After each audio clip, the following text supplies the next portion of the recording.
They accused the Black Maid of theft, but she was protecting their fortune. What happened next left everyone speechless. The diamond necklace, a shimmering legacy of the Atherton name, had vanished, plucked from the velvet-lined safe in the master bedroom, its absence a gaping hole in the carefully constructed facade of old money and unblemished reputation, and every accusing eye in that grand, silent foyer fixed on Sophia, the woman who had served them with unwavering devotion for 30 years, her dark skin a stark contrast against the pale, shocked faces of Arthur and Eleanor Atherton, their son James, a quiet observer whose usual reserve was now replaced by a flicker of disbelief, and their fragile daughter Emily, her small hand clutching her mother's silk dress, her wide, innocent eyes, usually so full of adoration for Sophia, now clouded with a deep, heart-wrenching question that tore at Sophia's very soul more profoundly than any direct accusation could, for Sophia had watched Emily grow from a gurgling infant, had soothed her through scraped knees and whispered away nightmares, had been more mother to her, in many quiet, unspoken ways, than Eleanor, lost in her own opulent world of charity galas and bridge clubs, could ever truly be, and now, to see that innocent trust, that pure, unadulterated love, shatter in Emily's confused gaze was a wound Sophia knew would never truly heal, even as Detective Miller, a grim-faced man with eyes that seemed to strip away layers of pretense and privilege, began his relentless questioning, his voice cutting through the heavy silence like a knife. Asking about access, about keys, about Sophia's movements, about motives, about the specific hours she had been alone in the wing of the house where the master suite resided, probing every detail with a clinical detachment that belied the emotional turmoil erupting around him, and Sophia, her own heart a throbbing drum of pain and betrayal, her spirit bruised but unbroken, merely stood, her shoulders back, her gaze fixed on a point beyond the detective, a truth only she could see, a truth only she could bear, her lips sealed not by guilt, but by a secret far more intricate and devastating than anyone in that room could possibly imagine, a secret she had sworn to protect, a silent vow whispered to her own conscience, even if it meant sacrificing her own name, her own freedom, her very life, for the Athertons, despite their flaws, despite their momentary lapse in faith, despite their stunning capacity for misjudgment, were her family, in the truest, most complicated sense of the word. And their fortune, their very legacy, threatened by an unseen, insidious enemy, was something she would guard with every fiber of her being, with every ounce of the quiet strength that had sustained her through decades of service, even if it meant becoming the thief in their eyes, the betrayer in their hearts, the outcast in their opulent, uncomprehending world.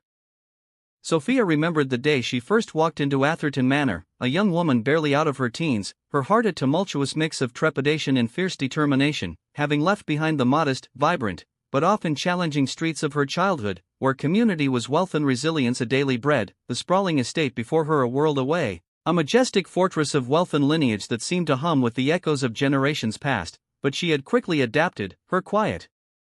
efficiency, her meticulous attention to detail, and an innate warmth that shone through her reserved demeanor quickly making her indispensable, first to the formidable matriarch, Mrs. Atherton Sr., a woman of unyielding will and sharp intellect who, beneath her stern exterior, recognized and respected Sophia's quiet strength, often confiding in her more than her own children, and then, after the matriarch's passing, to Arthur and Eleanor, a couple whose lives were as meticulously curated as the priceless antiques that adorned their home, each day unfolding with a predictable rhythm of carefully planned social engagements, meticulously managed finances, and an almost performative adherence to tradition, yet beneath the shimmering veneer of privilege, Sophia, with her keen, observant eyes and ears, had seen the cracks, the quiet anxieties that clung to old money, the unspoken pressures of maintaining an empire built on generations of shrewd, sometimes ruthless, dealings, a legacy Arthur Atherton bore with a stoic, often distant demeanor, his eyes perpetually shadowed by the immense weight of his responsibilities, a silent battle waged daily to uphold a name and a fortune that felt more like a burden than a blessing, while Eleanor, with her delicate beauty, her carefully coiffed hair, and her fragile temperament, drifted through life in a gilded cage, seemingly oblivious to the deeper currents of finance, power, and the often cutthroat world that sustained her existence. Finding solace in social engagements, superficial compliments, and the fleeting, superficial glow of status, her days filled with charity luncheons and bridge clubs, a carefully constructed bubble that protected her from the harsh realities of the world, and it was into this complex, often contradictory tapestry that Sophia had woven herself, a silent, watchful presence, always observing, always learning, her ears attuned to the whispers that floated through the grand halls, the hushed, urgent phone calls from Arthur's imposing study, the occasional, almost imperceptible tremor in the family's usually impenetrable facade of prosperity, which solidified over the years into an unshakable understanding of the true vulnerability that lay beneath the Atherton name, a fortune as vast as it was precarious, built not merely on stocks and bonds, but on a convoluted web of historical investments and, crucially, a single, irreplaceable, physical asset, a deed, a contract, a key, the exact nature of which Sophia had only recently, chillingly, discovered, a revelation that had slowly unfurled itself before her in a series of unsettling clues, all pointing to the seemingly innocuous setting of that very diamond necklace, a family heirloom now missing, and for which she was now unequivocally, devastatingly, accused of stealing.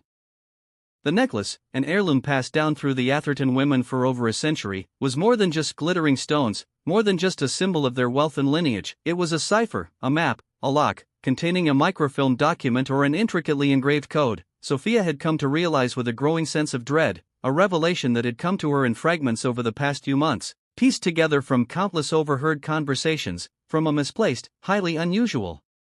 letter Arthur had left on his desk detailing an upcoming, highly irregular audit of the family's foundational assets, from the sudden, unsettling reappearance of Silas Blackwood, a name whispered in hushed, almost fearful tones by Mrs. Atherton Sr. years ago, a name steeped in a history of both collaboration and deep-seated rivalry, a man whose family had been deeply intertwined with the Athertons in the early, formative days of their empire, a partnership that ended abruptly, leaving a bitter taste of betrayal and unresolved grievances, a family legend of a long-lost claim that had always seemed more myth than reality, until now. And Silas Blackwood, a man Sophia remembered seeing only in blurry photographs in old family albums, a man whose gaze, even in those faded images, appeared as sharp and cold as polished steel, had recently re-entered Arthur Atherton's life, ostensibly as a potential business partner, proposing a vast, lucrative merger, a deal that Arthur, under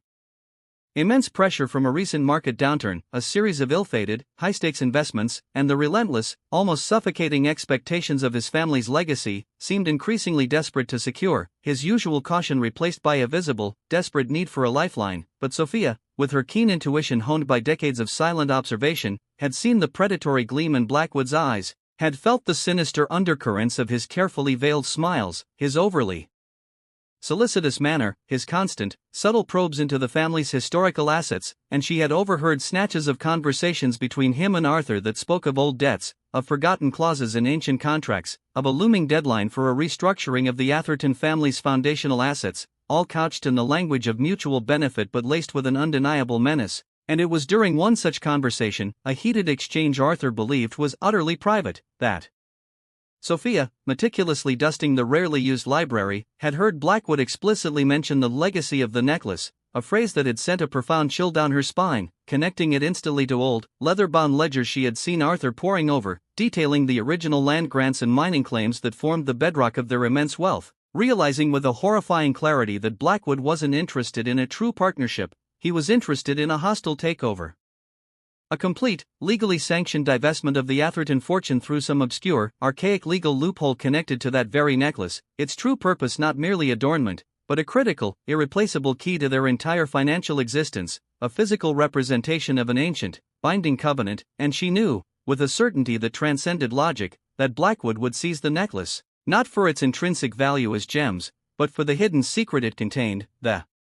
microfilm document, the engraved code, the specific historical reference, a secret that would allow him to dismantle the Atherton empire, leaving them utterly destitute, their generations of accumulated wealth dissolving into thin air, leaving Arthur broken, Eleanor distraught, and Emily and James, the innocent inheritors, facing a future stripped bare. The decision had been agonizing, a tortuous moral tightrope walk over an abyss of doubt, fear, and profound personal risk, for Sophia knew that by taking the necklace, she would instantly become the prime suspect, a black maid accused of stealing from her wealthy employers, a narrative so depressingly familiar, so easily believed by a world quick to judge and condemn based on superficial appearances, a story that would fit neatly into their preconceived notions of betrayal and desperation. Yet the alternative, allowing Blackwood to gain access to the necklace and thereby utterly destroy the Athertons, shattering their legacy and plunging them into ruin, was unthinkable, especially when she thought of Emily, innocent and trusting, her bright spirit so vulnerable, and James, with his quiet intensity, his burgeoning dreams, who deserved to inherit the stability and comfort she had helped maintain for so long, the very foundation of their future resting precariously on that single shimmering object. So one night, driven by a desperate, selfless love, a loyalty that ran deeper than any blood tie, Sophia had waited until the house was steeped in the heavy, suffocating silence of sleep, her heart thumping against her ribs like a trapped bird, each beat echoing loudly in her ears, her hands, usually so steady, trembling slightly with the enormity of her task, and with a dexterity born of years of quiet, meticulous work, a practiced familiarity with every creak and shadow of the manor. She had slipped into the master bedroom, the scent of lavender and old money hanging heavy in the air, carefully unlocked the safe Arthur always left slightly ajar, his habit born of a false sense of security, a subtle arrogance that assumed no one would ever dare breach his inner sanctum, and removed the heavy, gleaming necklace, its cold weight in her hands feeling like a burden of destiny, a sacred trust. Then, instead of hiding it outside the manor, which Blackwood would undoubtedly search with the thoroughness of a predator, or entrusting it to someone else, a risk she couldn't take given the subtle web of Blackwood's influence, she chose a location no one would suspect, a place so utterly ordinary, so intrinsically part of the house's daily rhythm, so intimately tied to her own daily duties, that it would be overlooked by any thief, any investigator, any cunning villain, a place where its presence would be entirely incongruous. She placed it, carefully wrapped in a linen napkin she had embroidered herself years ago, at the very bottom of the antique cedar chest in the laundry room, nestled beneath a pile of Arthur's oldest, most threadbare undershirts, garments so worn and familiar that no one would ever think to disturb them, a place where she knew it would remain undisturbed, awaiting the moment she could expose Blackwood's treachery, a moment that now seemed impossibly distant as Detective Miller's questions grew sharper, his gaze unwavering, his suspicions solidifying, and Sophia, her throat tight with unspilled truths, her spirit hardening with resolve, merely shook her head, her voice a near whisper, stating softly, with an unwavering conviction that only she understood, "I did not steal the necklace," a statement that sounded like a hollow lie in the face of overwhelming circumstantial evidence, for who else could it be, when she alone had the access, the opportunity, the perceived motive of a desperate, underpaid employee, and who else would remain so stubbornly silent, so stubbornly unyielding, in the face of such devastating, life-altering accusations, knowing that her silence would undoubtedly condemn her? The following days blurred into a nightmarish tapestry of interrogations, accusations, and a suffocating sense of isolation, for Sophia was arrested, her small, worn hands encased in cold steel handcuffs, the chill of the metal mirroring the sudden, icy despair in her heart, a public humiliation that echoed through the quiet dignity of her entire life, stripping away her reputation, her carefully built legacy of trust and service, her image, once invisible, now plastered on local news channels. A cruel caricature of a trusted servant turned betrayer, her mugshot a stark symbol of her presumed guilt, and each question from the police, each pointed, damning glance from Arthur, each sorrowful, confused look from Eleanor, felt like a fresh stab to her already bleeding heart. Yet through it all, Sophia remained steadfast, her silence a shield against the deeper, more dangerous truths she could not yet reveal, for to speak, to explain, would be to unleash chaos, to expose Arthur's profound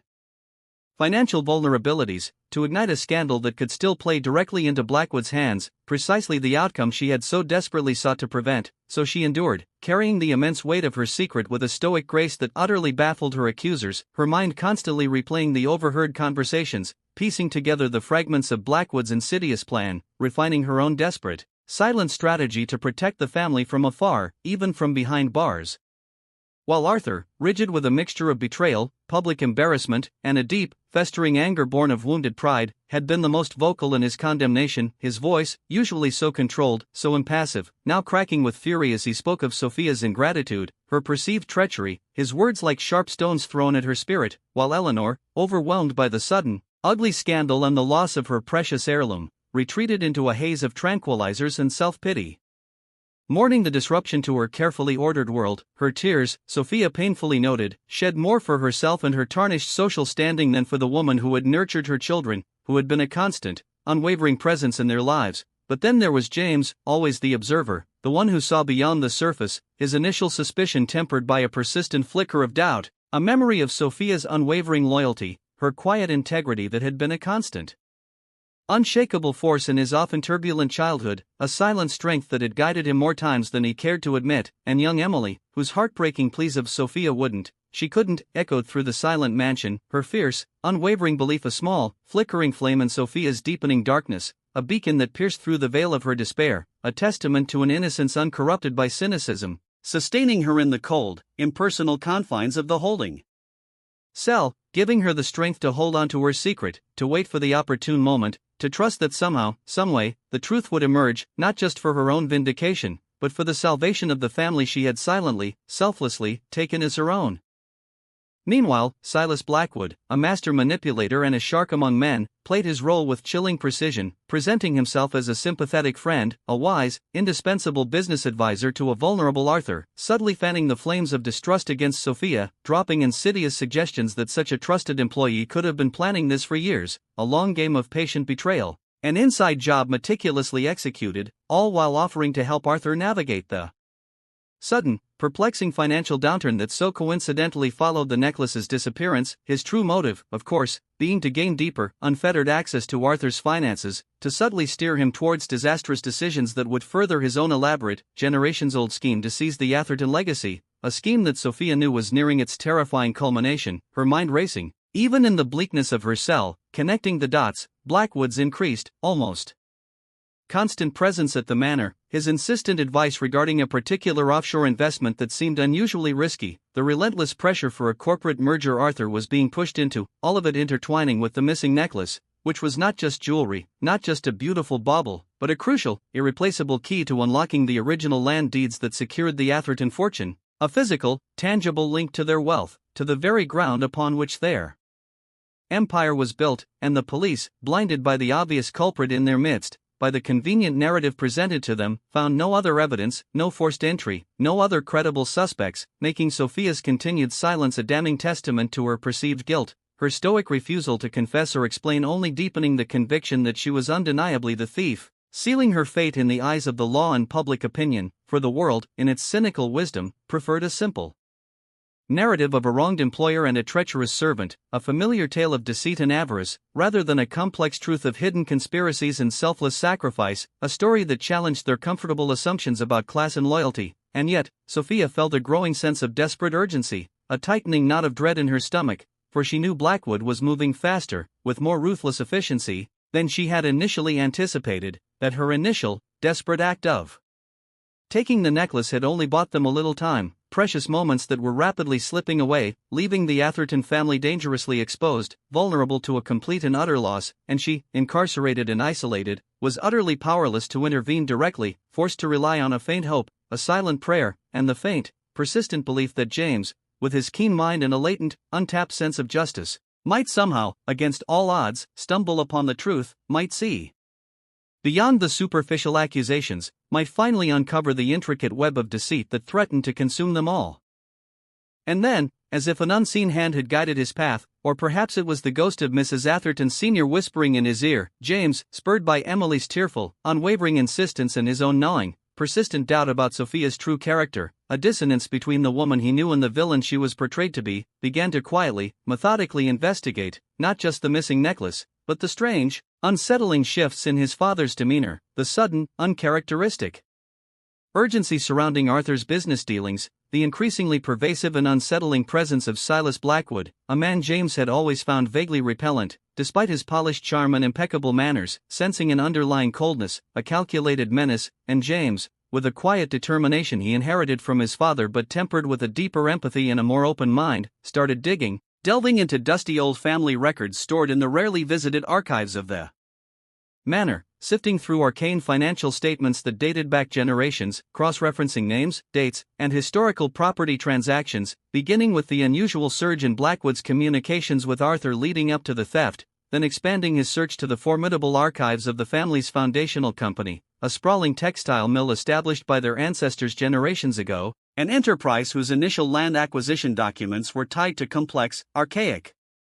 legal clauses, almost forgotten, and it was there, buried deep within a forgotten box of brittle microfiches in a dusty, dimly lit legal office tucked away in the city, an office that smelled of old paper and forgotten dreams, that James found it, an original deed of trust, dated over 100 years ago, its parchment yellowed with age, detailing the transfer of a vast tract of land that formed the bedrock of the entire Atherton fortune, a document that explicitly mentioned a guardian's token, a specifically described, unique piece of jewelry, whose presence was required for any major restructuring, sale, or transfer of the core assets, a token that unmistakably matched the Atherton diamond necklace, described down to its unique setting and specific number of stones, and the clause, read in the hushed silence of the archive, specified that if the token could not be produced, or was deemed lost or stolen, control of the assets would revert to the descendants of the original partner, not the Athertons, a family branch that had been subtly but surely absorbed and marginalized by the Athertons generations ago, a branch that, to James's horror and dawning realization, included a specific, named descendant, Silas Blackwood, and the date for this reversion, if the token remained absent or stolen, was rapidly approaching, exactly 2 weeks from that very day, a timeline that sent a cold wave of sickening realization crashing over James. Sophia hadn't stolen the necklace, she had hidden it, she had protected it, knowing its true, critical significance, knowing Blackwood's insidious plan, understanding the depth of the threat far more clearly than they ever had, and the profound, shameful, almost unbearable weight of his family's collective misjudgment, their unthinking prejudice, settled heavily upon him, forcing him to confront the horrifying truth that they had accused an innocent, loyal woman, condemning her for an act of selfless devotion, imprisoning her for her unparalleled loyalty, while the true predator, Blackwood, had moved freely among them, an insidious snake in their very home, poised to strike, preparing to dismantle their entire world, their accusations against Sophia a cruel, ironic diversion from the real, imminent danger. Armed with this devastating, world-shattering knowledge, James felt a desperate, almost unbearable urgency, a burning need to find Sophia, to apologize, to understand the full scope of her silent sacrifice, but more importantly, to find the necklace before Blackwood's nefarious plan reached its fruition, before the final, irreversible blow was struck, and he rushed to visit Sophia in jail, his face pale, etched with a mixture of horror and profound regret, his voice trembling with the enormity of his discoveries as he laid out the intricate web of Blackwood's deceit, explaining the ancient deed, the guardian's token, the looming reversion clause, expecting anger, resentment, a torrent of righteous indignation from the woman they had so terribly wronged, but Sophia, her eyes filled with a quiet dignity that defied her grim circumstances, a serene strength that seemed to radiate from her very being, simply listened, a faint, sad smile touching her lips when he explained how Emily's unwavering faith had first spurred him to look deeper, to question the easy narrative, to see beyond the convenient accusations, and then, after he finished, a long, pregnant pause stretched between them, filled with unspoken pain and newly discovered understanding, Sophia finally speaking, her voice soft but firm, explaining her actions, the unbearable burden of her secret, her profound fear that any premature revelation would only hasten Blackwood's plot, allowing him to adapt and find new loopholes, her deep, intuitive belief that the family needed to discover the truth on their own, to truly understand the depth of the threat, the insidious nature of the betrayal, and the profound error of their own judgment, and then, in a hushed whisper, a secret shared in the sterile confines of the visiting room, she told him where she had hidden the necklace, a place so mundane, so unremarkable, so utterly intertwined with the rhythm of her daily life, that it had escaped every search, every suspicion, the bottom of the antique cedar chest in the laundry room, beneath his father's oldest, most threadbare undershirts, a location that spoke volumes about Sophia's intimate understanding of their household, her deep knowledge of every corner, every forgotten space, every habit, a place where she knew it would remain untouched, unseen, until the precise moment it was needed, a testament to her meticulous planning and her profound connection to the hidden life of the manor, and James, filled with a renewed sense of desperate purpose, a burning fire of redemption in his soul, rushed back to the manor, his heart pounding with a mixture of hope and terror, his mind racing through Blackwood's recent actions, realizing the cunning villain had planned a final, decisive maneuver, a charity auction at the manor itself, scheduled for the very day the reversion clause would be enacted, a grand, public spectacle designed to draw attention away from the real machinations, and event Blackwood would attend, using the chaos, the social distraction, and the presence of numerous legal figures to subtly, irrevocably execute the final legal transfer, ensuring the Athertons' ruin, a public spectacle designed to mask their private devastation, their utter downfall, and James knew, with a chilling certainty, that this was their only chance, that they had to expose Blackwood, retrieve the necklace, and, above all, clear Sophia's name before the clock ran out, before the Atherton legacy, so meticulously guarded, so fiercely protected by Sophia's selfless act, was lost forever to the cunning machinations of a man driven by generations of resentment and greed. The manor buzzed with a false gaiety on the day of Blackwood's planned takeover, the charity auction a glittering charade concealing a deep, festering betrayal, a meticulously staged spectacle designed to be the backdrop for a quiet, corporate coup. Eleanor, still fragile but trying to maintain appearances, her smile a brittle mask, circulated among the distinguished guests, her mind occupied with social niceties and the perceived perfection of her event, oblivious to the sword of Damocles. hanging precariously over their heads, while Arthur, grim-faced and distracted by a flurry of urgent calls from Blackwood, who was still feigning concern over Arthur's supposed financial woes and offering last-minute assistance, remained cloistered in his study, unknowingly signing away his birthright, his legacy, his very identity, with each stroke of his pen, and James, his heart a frantic drum against his ribs, had retrieved the necklace from its humble hiding spot, its diamonds gleaming with a terrifying intensity in his trembling hands, now not just jewels, but a symbol of his family's very survival, a testament to Sophia's impossible courage, a tangible link to their past and their precarious future, and he had immediately confronted his father, laying out the damning evidence, the ancient deed of trust, Blackwood's meticulously orchestrated plot, the horrifying realization that Sophia's theft was, in fact, an act of profound, unparalleled loyalty, an act that had momentarily saved them from an even swifter, more devastating ruin, but Arthur, steeped in his own shame and the bitter taste of his vulnerability, struggled desperately to believe, to accept that he had been so utterly blind, so thoroughly manipulated, so profoundly wrong about Sophia, the woman he had so readily condemned, so publicly shamed. But the urgent, increasingly insistent calls from Blackwood, pressing him to finalize the restructuring before the end of the day, before some vaguely defined legal deadline that Blackwood kept emphasizing, resonated with the very dates James had uncovered in the old deeds, a chilling synchronicity that finally cracked Arthur's stubborn denial, forcing him to confront the agonizing truth of his folly, his unforgivable betrayal of Sophia, his devastating misjudgment, and as the clock ticked closer to the appointed hour, to the moment of Blackwood's final, irreversible triumph, a desperate plan began to form, a plan that hinged entirely on Sophia's strategic return, her presence a crucial, undeniable force, a living embodiment of the truth they needed to reveal to the world, to Blackwood, and most importantly, to themselves, and with the help of a sympathetic detective James had managed to convince by presenting the damning evidence of Blackwood's conspiracy, Sophia was granted a temporary, highly unconventional release, driven back to the manor, her spirit weary but unbowed, her eyes blazing with a fierce, protective fire as she stepped once more into the opulent, now precarious, world of the Athertons, ready to face the man who sought to destroy them, ready to confront the family who had wronged her, ready to lay bare the truth, even if it meant risking everything, for the true fight, the fight for their honor, their name, and their very existence, was not over, it was about to begin. As the final moments ticked down, the air in the drawing room thick with unspoken tension, Blackwood, sensing victory, had begun his subtle pronouncements to a small group of influential guests, weaving a deceitful narrative of how he was graciously stepping in to stabilize the Atherton legacy, hinting at Arthur's recent difficulties, his implied incompetence, all while subtly maneuvering Arthur towards the last set of papers, the final, irrevocable signature that would cement his triumph, sealing the Athertons' fate. But then, the grand double doors of the drawing room, usually reserved for the most important entrances, swung open dramatically, revealing Sophia, her simple, pressed maid's uniform a stark, powerful contrast to the glittering finery of the guests, but her presence, radiating an undeniable power, a quiet authority that resonated deeply, instantly silenced the room, every eye, drawn by an invisible force, turning to her, a collective gasp rippling through the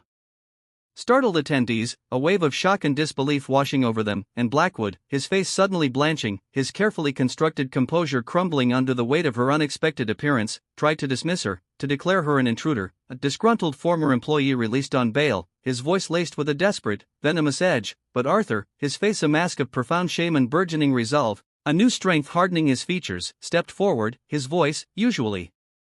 so clipped and formal, now imbued with a newfound, resonant power, stating clearly, for all to hear, Sophia is no thief, she is our protector. And then, James, clutching the shimmering necklace in his hand, stepped purposefully beside his father, revealing the ancient deed of trust, explaining its connection to the necklace, Blackwood's insidious, generations-old plot, and Sophia's profound, selfless act of loyalty, laying bare the entire, ugly truth to the stunned assembly, the layers of deceit stripped away in an instant, and Blackwood, cornered and exposed, his grand design unraveling before his very eyes, lashed out, a venomous torrent of wild accusations against Sophia, trying desperately to discredit her, to paint her as a vengeful opportunist, a liar, a manipulator. But Sophia, her gaze steady, unflinching, unwavering, simply walked forward, her eyes locking onto Blackwood's, a silent challenge in her unwavering stare, a testament to her unshakable truth, that spoke volumes of his treachery, his desperate lies, and in that moment, the true nature of his villainy, his deceit, his predatory greed, became undeniable, starkly clear to everyone present. for the sheer moral force of Sophia's presence, her unshakable dignity in the face of such slander, shattered every lie, every pretense, every carefully constructed illusion, and the truth, raw and unvarnished, resonated through the room, a powerful, undeniable wave of understanding, vindicating Sophia, exposing Blackwood for the ruthless schemer he was, and saving the Atherton fortune from the brink of utter destruction, a dramatic climax that left the guests in a state of stunned disbelief, the Atherton family reeling from the profound implications of their own blindness, their own grave errors, and Sophia, her mission accomplished, her heart heavy with the profound cost of her sacrifice, yet strangely at peace, watched as Detective Miller, now understanding the full scope of Blackwood's elaborate, cunning scheme, moved swiftly to apprehend the true culprit, his previous suspicions replaced by a deep, grudging respect, an undeniable admiration for the quiet maid who had seen what they could not, who had outsmarted them all with nothing but her integrity and her boundless, selfless love. In the stunned, lingering aftermath, as Blackwood was led away, his face a mask of furious, defeated rage, the Atherton manor slowly returned to an uneasy silence, the echoes of the confrontation lingering in the air like a phantom chill, a profound shift in the very atmosphere of the house, and Arthur and Eleanor, their faces etched with a profound blend of shame, immense relief, and dawning realization, their carefully constructed personas utterly shattered, turned to Sophia, their proud exteriors stripped bare, revealing the raw vulnerability beneath, and Arthur, the man who had so readily condemned her, who had allowed his pride and his fear to blind him, now stood before her, his shoulders slumped, his eyes filled with unshed tears, his voice thick with a regret so deep it seemed to emanate from his very soul as he whispered, "Sophia, I don't know how to apologize. There are no words sufficient for the injustice we inflicted upon you. We failed you, we doubted you, we accused you of the very thing you risked everything, absolutely everything, to prevent," his words clumsy, inadequate, yet pouring from a place of genuine agony, of profound self-condemnation, and Eleanor, her usual composure utterly shattered, her delicate beauty now etched with sorrow, reached out, her hand trembling as she gently touched Sophia's arm, her eyes pleading for a forgiveness she barely dared to hope for. "Oh, Sophia, what have we done? How could we have been so blind, so foolish, so utterly cruel? We were so lost in our own world, so arrogant in our assumptions," their heartfelt apologies washing over Sophia, a wave of bittersweet vindication, for her loyalty, her sacrifice, her unwavering integrity, had been seen, understood, and finally, truly appreciated, a truth that resonated deeply within her, and though the pain of their initial betrayal still lingered, a deep, persistent ache in her spirit, Sophia, with a grace born of a lifetime of quiet resilience, of profound empathy, simply nodded, a silent acknowledgement of their contrition, for her deep, abiding love for Emily and James, for the imperfect family she had served for so long, transcended the hurt, a love that was a bedrock in her own life, and in that moment, something shifted irrevocably within the grand, old walls of Atherton Manor, for Sophia was no longer merely the maid, the trusted servant, the invisible hand guiding their household. She was the family's savior, the unwavering guardian of their legacy, a living testament to an integrity that put their own privileged assumptions to shame, a moral compass that pointed them towards a deeper understanding of humanity, and her place in their lives, though still defined by her gentle, unwavering service, was now elevated, imbued with a reverence, a profound respect that no title, no amount of wealth, no societal status could ever truly convey. She had saved their fortune, but more importantly, she had saved their souls, teaching them a harsh but invaluable lesson about true trust, about looking beyond the surface, beyond prejudice, beyond the easy, comfortable narratives of power and class, to recognize the profound dignity and selfless love that can reside in the most unexpected places, a lesson that would forever change the Atherton family, binding them not just by blood or wealth, but by the enduring, unbreakable bond of Sophia's quiet, heroic, unconditional love, a love that had weathered the storm of injustice and emerged stronger and more radiant than any diamond. For Sophia remained with the Athertons, her hand still guiding, her wisdom still sought, her presence a constant, gentle reminder of the day they accused a black maid of theft, when in truth, she was protecting their entire world, her quiet life now a living legend within the family, a powerful story whispered from generation to generation, a profound testament to loyalty, sacrifice, and the transformative power of a heart truly dedicated to those it holds dear, a heart that, through immense suffering, had ultimately brought light and truth to a family lost in its own shadows, forever cementing Sophia's legacy as the true, unsung hero of Atherton Manor. This was today's story on Star Tales. Thanks for watching, and don't forget to like, comment, and subscribe for more powerful tales that touch the heart.